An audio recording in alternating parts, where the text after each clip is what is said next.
जय माता दी दोस्तों, आप सभी को नवरात्रि की हार्दिक शुभकामनाएं। आज हम सुनेंगे श्री दुर्गा नवरात्रि व्रत कथा। एक समय बृहस्पति जी ब्रह्मा जी से बोले, हे ब्राह्मण श्रेष्ठ, चैत्र व अश्विन मास के शुक्ल पक्ष में नवरात्र का व्रत और उत्सव क्यों किया जाता है? इस व्रत का क्या फल है? इसे किस प्रकार करना उचित है? पहले इस व्रत को किसने किया, सो विस्तार से कहिए।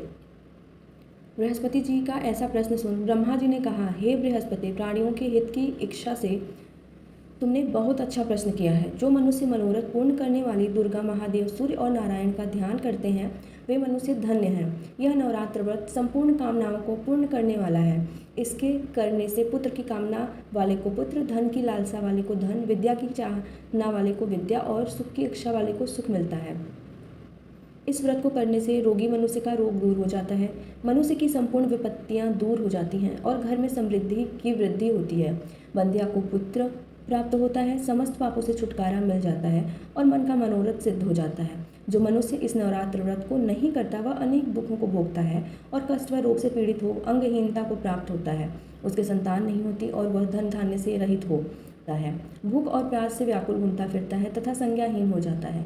जो सद्वा स्त्री इस व्रत को नहीं करती वह पति सुख से वंचित हो नाना दुखों को भोगती है। यदि व्रत करने वाला मनुष्य सारे दिन का उपवास न कर सके तो एक समय भोजन करे और 10 दिन बांधवों सहित नवरात्र व्रत की कथा का श्रवण करे। हे बृहस्पति, जिसने पहले इस महाव्रत को किया है वह कथा मैं तुम्हें सुनाता हूँ, तुम सावधान होकर सुनो। इस प्रकार ब्रह्मा जी का वचन सुनकर बृहस्पति जी बोले, हे ब्राह्मण, मनुष्य का कल्याण करने वाले इस व्रत के इतिहास को मेरे लिए कहो। मैं सावधान होकर सुन रहा हूँ। आपकी शरण में आए हुए मुझ पर कृपा करो। ब्रह्मा जी बोले, प्राचीन काल में मनोहर नगर में पीठत नाम का एक अनाथ ब्राह्मण रहता था। वह भगवती दुर्गा का भक्त था। उसके संपूर्ण सद्योगों से युक्त सुमति नाम की एक अत्यंत सुंदर कन्या उत्पन्न हुई। वह कन्या सुमति अपने पिता के घर बाल्यकाल में अपनी सहेलियों के साथ क्रीड़ा करती हुई इस प्रकार बढ़ने लगी जैसे शुक्ल पक्ष में चंद्रमा की कला बढ़ती है। उसका पिता प्रतिदिन जब दुर्गा जी की पूजा करके होम किया करता वह उस समय नियम से वहां उपस्थित रहती। एक दिन सुमति अपनी सखियों के साथ खेल में लग गई और भगवती के पूजन में उपस्थित नहीं हुई। उसके पिता को पुत्री की ऐसी असावधानी देखकर क्रोध आया और वह पुत्री से कहने लगा, अरे दुष्ट पुत्री, आज तूने भगवती का पूजन नहीं किया, इस कारण मैं किसी कुष्ठ रोगी या दरिद्र मनुष्य के साथ तेरा विवाह करूंगा। पिता का ऐसा वचन सुन सुमति को बड़ा दुख हुआ और पिता से कहने लगी, हे पिता, मैं आपकी कन्या हूँ तथा सब तरह आपके अधीन हूँ। जैसी आपकी इच्छा हो वैसा ही करो। राजा से, कुष्ठी से, दरिद्र से अथवा जिसके साथ चाहो मेरा विवाह कर दो, पर होगा वही जो मेरे भाग्य में लिखा है। मेरा तो अटल विश्वास है, जो जैसा कर्म करता है उसके कर्मों के अनुसार वैसा ही फल प्राप्त होता है, क्योंकि कर्म करना मनुष्य के अधीन है और फल देना ईश्वर के अधीन है। जैसे अग्नि में पड़ने से तृणादि उसको अधिक प्रदीप्त कर देते हैं, इस प्रकार कन्या के निर्भयता से कहे हुए वचन सुन उस ब्राह्मण ने क्रोधित हो अपनी कन्या का विवाह एक कुष्ठी के साथ कर दिया और अत्यंत क्रोधित हो पुत्री से कहने लगा, हे पुत्री, अपने कर्म का फल भोगो, देखे भाग्य के भरोसे रहकर क्या करती हो। पिता के ऐसे कटु वचनों की सुन सुमति मन में विचार करने लगी, अहो मेरा बड़ा दुर्भाग्य है जिससे मुझे ऐसा पति मिला। इस तरह अपने दुख का विचार करती हुई वह कन्या अपने पति के साथ वन में चली गई और डरावने उषायुक्त उस निर्जन वन में उन्होंने वह रात बड़े कष्ट से व्यतीत की। उस गरीब बालिका की ऐसी दशा देख देवी भगवती ने पूर्व व पुण्य के प्रभाव से प्रकट हो सुमति से कहा, हे दीन ब्राह्मणी, मैं तुमसे प्रसन्न हूँ, तुम जो चाहे सो वरदान मांग सकती हो। भगवती दुर्गा का यह वचन सुन ब्राह्मणी ने कहा, आप कौन है वह सब मुझसे कहो। ब्राह्मणी का ऐसा वचन सुन देवी ने कहा कि मैं आदिशक्ति भगवती हूँ और मैं ही ब्रह्म विद्या व सरस्वती हूँ। प्रसन्न होने पर मैं प्राणियों का दुख दूर कर उसको सुख प्रदान करती हूँ। हे ब्राह्मणी, मैं तुझ पर तेरे पूर्व जन्म के पुण्य के प्रभाव से प्रसन्न हूँ। तुम्हारे पूर्व जन्म का वृतांत सुनाती हूँ, सुनो। तो पूर्व जन्म में निषाद भील की स्त्री थी और अति पवित्रता थी। एक दिन तेरे पति निषाद ने चोरी की। चोरी करने के कारण तुम दोनों को सिपाहियों ने पकड़ लिया और ले जाकर जेल खाने में कैद कर दिया। उन लोगों ने तुमको और तेरे पति को भोजन नहीं दिया। इस प्रकार नवरात्र के दिनों में तुमने न तो कुछ खाया और न ही जल पिया। इस प्रकार 9 दिन तक नवरात्र का व्रत हो गया। हे ब्राह्मणी, उस दिन में जो व्रत हुआ, इस व्रत के प्रभाव से प्रसन्न होकर मैं तुम्हें मनोवांछित वर देती हूँ। तुम्हारी जो इच्छा हो सो मांगो। इस प्रकार दुर्गा के वचन सुन ब्राह्मणी बोली, अगर आप मुझ पर प्रसन्न हैं तो हे दुर्गे, मैं आपको प्रणाम करती हूँ। कृपा करके मेरे पति का कोढ़ दूर करो। देवी ने कहा, उन दिनों तुमने जो व्रत किया था उस व्रत का एक दिन का पुण्य पति का कोढ़ दूर करने के लिए अर्पण करो। उस पुण्य के प्रभाव से तेरा पति कोढ़ से मुक्त हो जाएगा। ब्रह्मा जी बोले, इस प्रकार देवी के वचन सुन वह ब्राह्मणी बहुत प्रसन्न हुई और पति को निरोग करके की इच्छा से जब उसने तथास्तु ठीक है ऐसा वचन कहा, तब उसके पति का शरीर भगवती दुर्गा की कृपा से कुष्ठ रोग से रहित हो अति कांतिवान हो गया। वह ब्राह्मणी पति की मनोहर देह को देख देवी की स्तुति करने लगी। हे दुर्गे, आप दुर्गति को दूर करने वाली, तीनों लोगों का संताप हरने वाली, समस्त दुखों को दूर करने वाली, रोगी मनुष्य को निरोग करने वाली, प्रसन्न हो मनवांछित वर देने वाली और दुष्टों का नाश करने वाली, जगत की माता हो। हे अम्बे, मुझ निरपराध अबला को मेरे पिता ने कुष्ठी मनुष्य के साथ विवाह कर घर से निकाल दिया।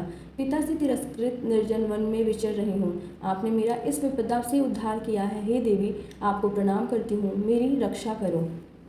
ब्रह्मा जी बोले, हे बृहस्पति, उस ब्राह्मणी की ऐसी स्तुति सुन देवी बहुत प्रसन्न हुई और ब्राह्मणी से कहा, हे ब्राह्मणी, तेरे उदालय नामक अति बुद्धिमान, धनवान, कीर्तिवान और जितेंद्रिय पुत्र शीघ्र उत्पन्न होगा।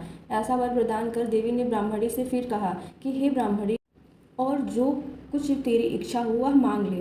भगवती दुर्गा का ऐसा वचन सुन सुमति ने कहा कि हे भगवती दुर्गे, अगर आप मुझ पर प्रसन्न हैं तो कृपा कर मुझे नवरात्र व्रत की विधि और उसके फल का विस्तार से वर्णन करें। महात्म्य इस प्रकार ब्रह्माणी के वचन सुन दुर्गा ने कहा, हे ब्राह्मणी, मैं तुम्हें संपूर्ण पापों को दूर करने वाले नवरात्र व्रत की विधि बतलाती हूँ, जिसको सुनने से मोक्ष की प्राप्ति होती है। अश्विन मास के शुक्ल पक्ष की प्रतिपदा से लेकर 9 दिन तक विधि पूर्वक व्रत करें। यदि दिन भर का व्रत न कर सकें तो एक समय भोजन करें। विद्वान ब्राह्मणों से पूछकर घट स्थापना करें और वाटिका बजाकर उसको प्रतिदिन जल से सींचें। महाकाली, महालक्ष्मी और महासरस्वती देवी की मूर्तियाँ स्थापित कर उनकी नित्य विधि सहित पूजा करें और पुष्पों से विधि पूर्वक अर्घ दें। विजौरा के फल से अर्घ देने से रूप की प्राप्ति होती है। जायफल से अर्घ देने से कीर्ति, दाग के अर्घ देने से कार्य की सिद्धि होती है। आंवले से अर्घ देने से सुख की प्राप्ति और केले के अर्घ देने से आभूषणों की प्राप्ति होती है। इस प्रकार पुष्पों व फूलों से अर्घ देकर व्रत समाप्त होने पर 9वें दिन यथाविधि हवन करें। खांड, घी, गेहूँ, शहद, जौ, तिल, बिल्व, नारियल, दाख और कदम्ब आदि से हवन करें। गेहूं से होम करने से लक्ष्मी की प्राप्ति होती है। खीर एवं चंपा के पुष्पों से धन की और बेल पत्तों से तेज व सुख की प्राप्ति होती है। आंवले से कीर्ति की और केले से पुत्र की, कमल से राज सम्मान की और दाखों से संपदा की प्राप्ति होती है। खांड, घी, नारियल, शहद, जौ और तिल तथा फलों से होम करने से मनवांछित वस्तु की प्राप्ति होती है। व्रत करने वाला मनुष्य इस विधि विधान से होम कर आचार्य को अत्यंत नम्रता के साथ प्रणाम करे और यज्ञ की सिद्धि के लिए उसे दक्षिणा दे। इस प्रकार बताई हुई विधि के अनुसार जो व्यक्ति व्रत करता है उसके सब मनोरथ सिद्ध होते हैं। इससे तनिक भी संदेह नहीं है। इन 9 दिनों में जो कुछ दान आदि दिया जाता है उसका करोड़ों गुना फल मिलता है। इस नवरात्र व्रत करने से अश्वमेध यज्ञ का फल मिलता है। हे ब्राह्मणी, इस संपूर्ण कामनाओं को पूर्ण करने वाले उत्तम व्रत को तीर्थ, मंदिर अथवा घर में विधि के अनुसार करें। ब्रह्मा जी बोले, हे बृहस्पति, इस प्रकार ब्राह्मणी को व्रत की विधि और फल बताकर देवी अंतर ध्यान हो गई। जो मनुष्य या स्त्री इस व्रत को भक्ति पूर्वक करता है वह इस लोक में सुख प्राप्त कर अंत में दुर्लभ मोक्ष को प्राप्त होता है। हे बृहस्पति, यह इस दुर्लभ व्रत का महात्म्य है जो मैंने तुम्हें बतलाया है। यह सुन बृहस्पति जी आनंद से प्रफुल्लित हो ब्रह्मा जी से कहने लगे कि हे ब्राह्मण, आपने मुझ पर अति कृपा की जो मुझे इस नवरात्र व्रत का महात्म्य सुनाया। ब्रह्मा जी बोले कि हे बृहस्पति, यह देवी भगवती शक्ति संपूर्ण लोकों का पालन करने वाली हैं। इस महादेवी के प्रभाव को कौन जान सकता है। बोलो देवी भगवती की जय। हम जानेंगे व्रत की विधि। प्रातः नित्य कर्म से निवृत्त हो स्नान कर मंदिर में या घर पर ही नवरात्र में दुर्गा जी का ध्यान करके यह कथा करनी चाहिए। कन्याओं के लिए यह व्रत विशेष लाभदायक है। श्री जगदम्बा की कृपा से सब विघ्न दूर हो जाते हैं तथा सुख समृद्धि की प्राप्ति होती है। और जानेंगे हम कि कैसे प्रार्थना करें माँ की। हे परमेश्वरी, मेरे द्वारा रात दिन सहस्त्रों अपराध होते हैं। यह मेरा दास है समझकर मेरे अपराधों को क्षमा करो। हे परमेश्वरी, मैं आहार विसर्जन और पूजन करना नहीं जानता, मुझे क्षमा करो। हे सुरेश्वरी, मैंने जो मंत्रहीन, क्रियाहीन, भय युक्त भोजन किया है वह स्वीकार करो। हे परमेश्वरी, अज्ञान से, भूल से अथवा बुद्धि भ्रांति से जो न्यूनता अथवा अधिकता हो गई है उसे क्षमा करिए तथा प्रसन्न होइए। इसके बाद हम जाप मंत्र करेंगे, ओम ऐम ह्रीं क्लीं चामुंडाय विच्चे नमः। यह जाप मनोकामना सिद्धि के लिए होता है। इस मंत्र को आप 108 बार या सुविधा अनुसार जाप कर सकते हैं। जय माता दी।